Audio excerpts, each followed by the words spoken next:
விடுதலை சிறுத்தைகளின் எழுச்சிதான் தாவேகாவின் கொள்கை அடையாளங்களையும் தீர்மானிப்பதற்கு ஏதுவாக அமைந்தது, வழிகோலியது. இன்றைக்கு தாவேகாவுடைய ஐக்கன்ஸ் அடையாளங்களில் அம்பேத்கரும் இடம்பெற்றிருக்கிறார் என்றால் அந்த அளவுக்கான ஒரு நெகிழ்வுத்தன்மையை இந்த சமூகத்திலே ஏற்படுத்தியதில் விடுதலை சிறுத்தைகளின் பங்கு மகத்தானது. தமிழ்நாட்டை பொறுத்தவரையில் வேற மாநிலங்களில் எப்படி இருக்கலாம், தமிழ்நாட்டை பொறுத்தவரையில் இன்றைக்கு எங்கள் கொள்கை அடையாளங்களுள் நாங்கள் அம்பேத்கரையும் பெரியாரையும் காமராஜரையும் வேலுநாச்சியாரையும் அஞ்சலையம்மாளையும் ஏற்றுக்கொண்டிருக்கிறோம் என்று முதலமைச்சர் மாண்புமிகு விஜய் அவர்கள் சொல்ல முடிகிறது என்று சொன்னால் அம்பேத்கரை கொள்கை அடையாளமாக வைக்கிற அளவுக்கான ஒரு மாற்றம் இங்கே உருவாகி இருக்கிறது என்றால் அதற்கு ஏற்கனவே இந்த நிலத்தை இந்த மண்ணை பண்படுத்தியதில் விடுதலை சிறுத்தைகளின் பங்களிப்பு தான். பேசணும். மருத்துவர் ராமதாஸ் அவர்களை ஏன் நீங்க ஆதரிக்கிறீங்கன்னு கேட்டப்போ நான் ஊராய் போய் சொன்னேன். அவர் அம்பேத்கருக்கு சிலை எடுக்க முன் வந்தார். அவருடைய கொடியில் நீல வண்ணத்தை வைக்க முன் வந்தார். இதுவெல்லாம் தமிழக மண்ணில் ஏற்பட்டிருக்கிற மாற்றம். அதனால்தான் விடுதலை சிறுத்தைகளும் பாட்டாளி மக்கள் கட்சியும் ஒருங்கிணைந்து செயல்படக்கூடிய அளவுக்கான ஒரு களமும் உருவானது. இன்றைக்கும் அது இருக்கத்தான் செய்கிறது. ஆனால் அவர்கள் சோசியல் இன்ஜினியரிங் என்கிற பெயரால் சாதியவாத சக்திகளை ஒருங்கிணைத்து நம்முடனான உறவை அவர்களே பெரிய ஆழத்தை ஏற்படுத்தக்கூடிய அளவுக்கான பிளவை ஏற்படுத்திவிட்டார்கள். நாம் பொறுப்பல்ல, அவர்கள் தான் பொறுப்பு. நாம் எவ்வளவோ வழிகளோடு அவர்களை கரங்களை பற்றினோம், கைகளை கோர்த்தோம். இது வேறு அரசியல். அருமை தோழர்களே, சாதி ஒழிப்பு எவ்வளவு முக்கியமானதோ அப்படி தமிழ் தேசியமும் இங்கே விடுதலை சிறுத்தைகள் முதன்மைத்துவம் அளித்து உயர்த்தி பிடிக்கிறது. நம்ம தோழர்களுக்கு கூட அது கொஞ்சம் யோசிப்பாங்க, ஏன் இது நமக்கு என்ன இந்த வேலை அப்படின்னு. என்ன பல அம்பேத்கர் இயக்கங்கள் தொடக்க காலத்தில் அப்படிதான் பேசினாங்க.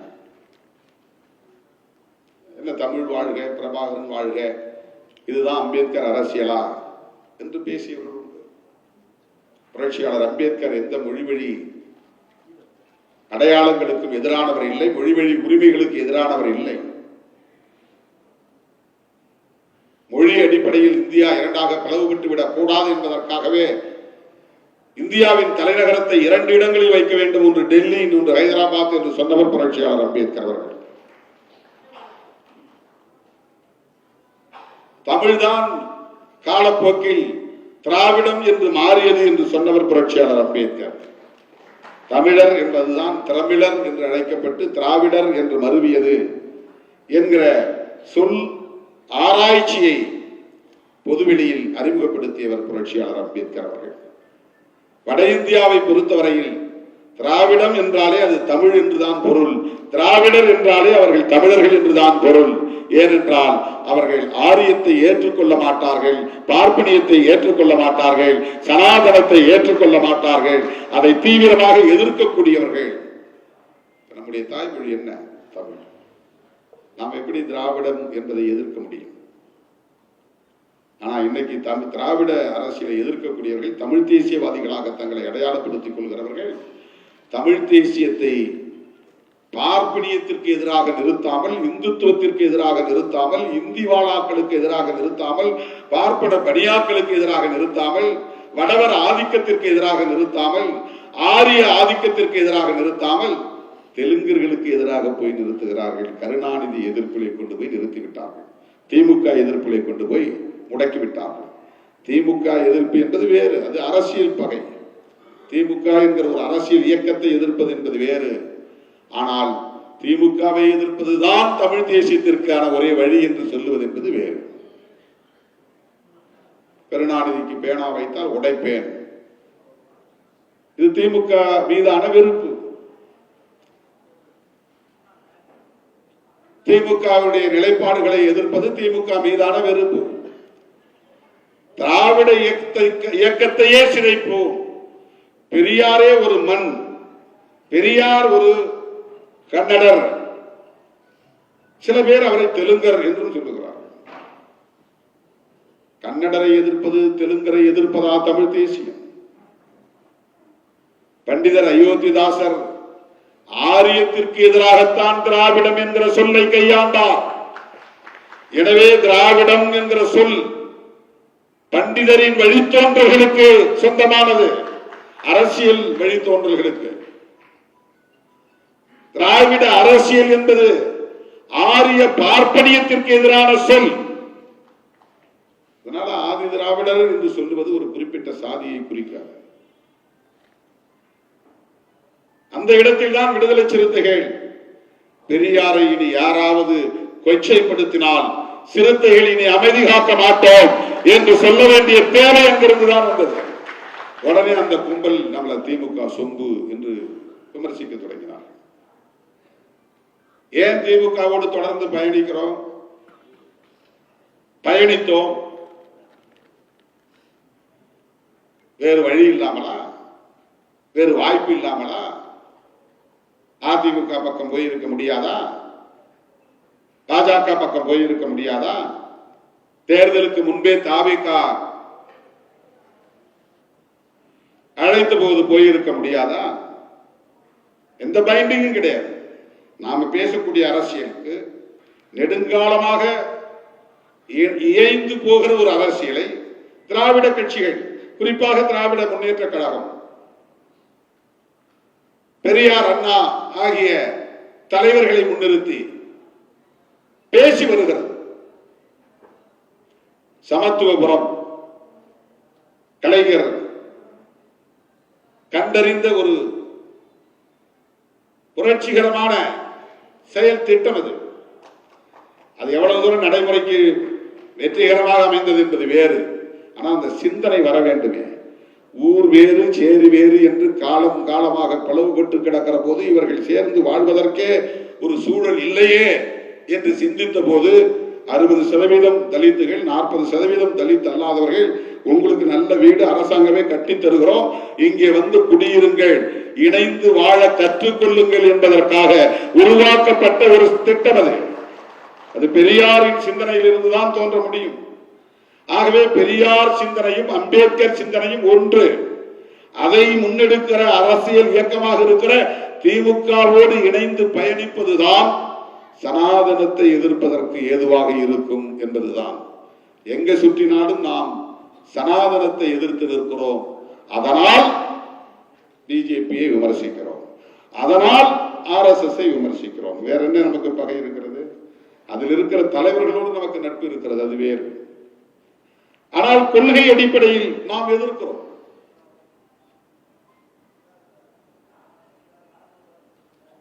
சாதி ஒழிப்பை முன்னிறுத்துகிற போது சனாதனத்தை எதிர்க்க வேண்டிய தேவை உருவாகிறது. சாதி ஒழிப்பை முன்னிறுத்துகிற போது ஆரியத்தை, பார்ப்பனியத்தை, இந்துத்துவத்தை ஏற்றுக்கொண்டிருக்கிற பிஜேபியை எதிர்த்து நிற்க வேண்டிய தேவை இருக்கிறது. பிஜேபி என்பது ஒரு இமயமலையை போன்ற அரசியல் இயக்கம். அது மிகப்பெரிய வலிமையை கொண்ட ஒரு பேர் இயக்கம். அந்த இயக்கத்தை நாம் தனி நபராக தனித்து நின்று எதிர்த்து போராடுவது என்பது வெளிச்சத்திற்கே வந்து சேராது.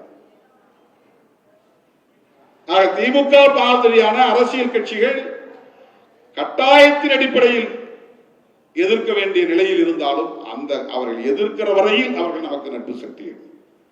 பிஜேபியோடு நாளைக்கு ஒரு வேளை அவர்கள் கைகோர்க்கும் நிலை வரலாம், அது வேறு. ஏற்கனவே கைகோர்த்து இருக்கலாம், அது வேறு.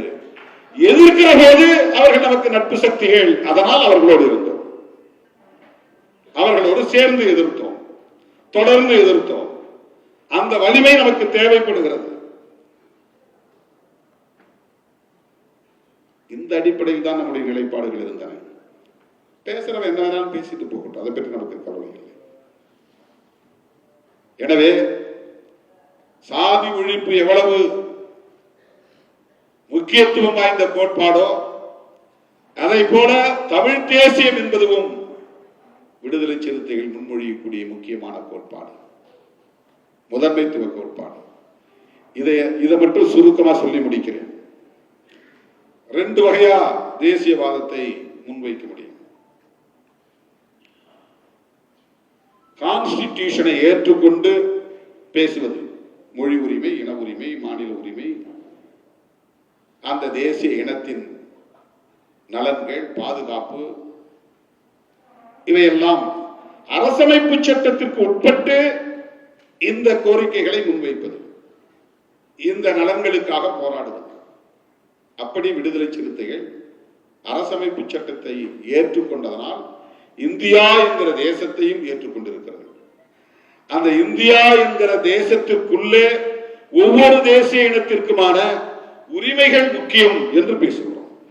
தமிழர்களின் உரிமைகள் மட்டுமல்ல, தெலுங்கினத்தின் உரிமைகளும் முக்கியம், தெலுங்கு மொழியின் பாதுகாப்பு முக்கியம், மலையாளிகளின் தேசிய இன உரிமை முதன்மையானது, அவர்களின் நலன்கள் பாதுகாக்கப்பட வேண்டும். இந்த புரிதலோடு நாம் முன்மொழிகிற தேசியவாதம் தமிழ் தேசியம். இன்னொரு முறை என்னன்னா, இந்த கான்ஸ்டிடியூஷனை நாங்க ஏற்றுக்க மாட்டோம், இது எங்களுக்கு உடன்பாடானது இல்லை, பார்லிமெண்ட்ல நாங்க நிக்க மாட்டோம், சட்டமன்றத்தில் நாங்க நிக்க மாட்டோம், ஏன்னா இந்த கான்ஸ்டிடியூஷன்ல எங்களுக்கு உடன்பாடு இல்லை, இந்த தேசத்தோடு நாங்கள் இணைந்திருக்க மாட்டோம், தனி நாடு தமிழ்நாடு வேண்டும் அப்படின்னு வைக்கிற ஒரு கோரிக்கை. இது ஒரு பார்வை. தமிழ்நாட்டிலே அப்படி தமிழ்நாடு விடுதலை படை என்கிற ஒரு இயக்கம் உருவானது. தமிழரசன் அதற்கு தலைமை தாங்கினார். அந்த இயக்கம் கருவறுக்கப்பட்டு விட்டது என்றுதான் சொல்ல வேண்டும், அழித்தொழிக்கப்பட்டு விட்டது. பஞ்சாபை தனிநாடாக்க வேண்டும் என்று போராடிய அகாலித்தல் அமைப்பு இருந்தது. அவர்கள் மத வழி அடிப்படையிலே சீக்கியர்களுக்கு ஒரு நாடு வேண்டும் அப்படின்னு கேட்டாங்க. காலிஸ்தான், அகாலித்தல்ல காலிஸ்தான்.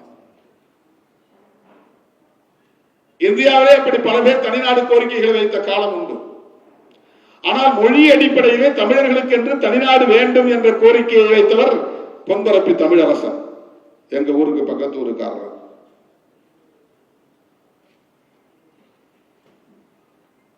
அது கான்ஸ்டிடியூஷனை ஏற்றுக்கொள்ளாத ஒரு கோட்பாடு, நிலைப்பாடு, கொள்கை. தனி தமிழீழம் வேண்டும் என்பது அண்ணன் பிரபாகரன் முன்வைத்த கோரிக்கை. தனி தமிழீழம், சிங்களவனோட எங்களால் சேர்ந்து வாழ முடியாது, எங்களுக்கு என்று தாயகம் உண்டு, தேசியம் உண்டு, தன்னாட்சி வேண்டும். தாயகம், தேசியம், தன்னாட்சி. உங்க கான்ஸ்டிடியூஷனை நாங்கள் ஏற்றுக்கொள்ள முடியாது, நாங்களே உருவாக்கிக்குவோம். உங்க பார்லிமெண்ட் எங்களுக்கு வேண்டாம், நாங்களே பார்லிமெண்ட் உருவாக்கிக்குவோம். உங்களுடைய வர்த்தக உறவு தனி நாடுகள் என்கிற அடிப்படை, ஓ நாடு என் நாட்டுக்கு இடையில வர்த்தக உறவு வைத்துக் கொள்வோம். எங்கள் உற்பத்தி எங்களுக்கானது. இது ஒரு தேசியம். இது கான்ஸ்டிடியூஷனை ஏற்றுக்கொள்ளாத தேசியவாதம். நாம் அங்கே முன்வைப்பது இந்திய அரசமைப்பு சட்டம், புரட்சியாளர் அம்பேத்கர் அவர்களால் வகுத்தளிக்க பெற்ற சட்டம். அந்த சட்டத்தின்படி இந்தியாவை ஒரு சமத்துவ இந்தியாவாக வென்றெடுக்க வேண்டும். அதற்கு சுதந்திரம், சமத்துவம், சகோதரத்துவம் என்கிற உயிர் மூச்சு கோட்பாடுகள் முக்கியம். செக்யூலரிசம் என்கிற மதச்சார்பின்மை முக்கியம். புளூரலிசம் என்கிற பன்மைத்துவம் முக்கியம். பெடரலிசம் என்கிற கூட்டாட்சி தத்துவம் முக்கியம். இதையெல்லாம் ஏற்றுக்கொண்ட விடுதலை சிறுத்தைகள் கட்சி, எங்கள் தாய்மொழி தமிழ், அது நீண்ட நெடிய பாரம்பரியம் உள்ள ஒரு மொழி. அந்த மொழியை இந்தி அழித்துவிடக் கூடாது, அதை பாதுகாக்க வேண்டும். அந்த மொழியை பேசுகிற தேசிய இனம் தனித்துவத்தோடு இயங்க வேண்டும். அவர்களை பிறமொழி பேசக்கூடியவர்கள் ஆதிக்கம் செலுத்தக்கூடாது. எங்களுக்கென்று உருவாகி இருக்கிற மாநில அரசு சுதந்திரமாக இயங்க வேண்டும். இந்திய ஒன்றிய அரசின் தலையீடுகள் இருக்கக்கூடாது. அதற்கு எங்களுக்கு தேவை மாநில சுயாட்சி.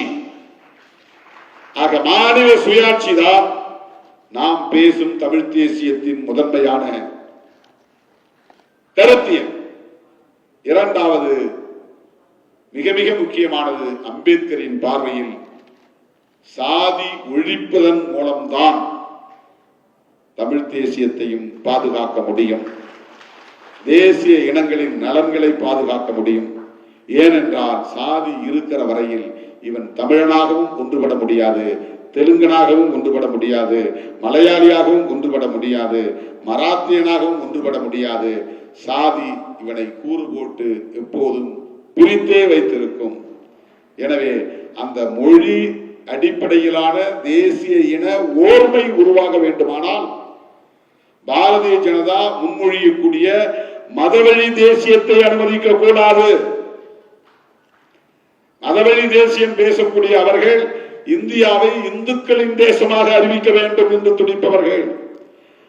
அப்படி என்றால் இந்து மதம் அங்கீகரிக்கிற சாதிய கட்டமைப்பை பாதுகாக்க வேண்டும் என்பதற்காகத்தான் சாதி பெருமையை பேச சொல்லுகிறார்கள்.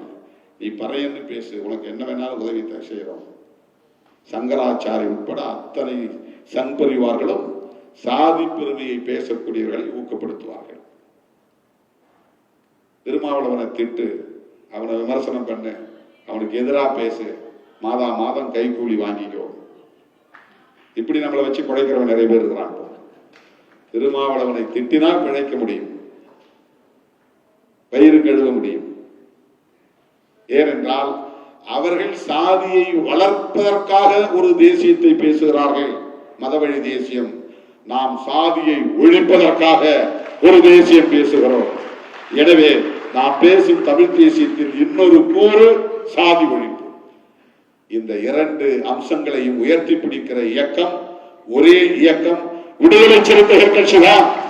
இதை பிரகடனப்படுத்துகிற மாநாடுதான் வருகிற ஆகஸ்ட் 17 உளுந்தூர்பேட்டையில் ஒருங்கிணைக்கப்படுகிறது.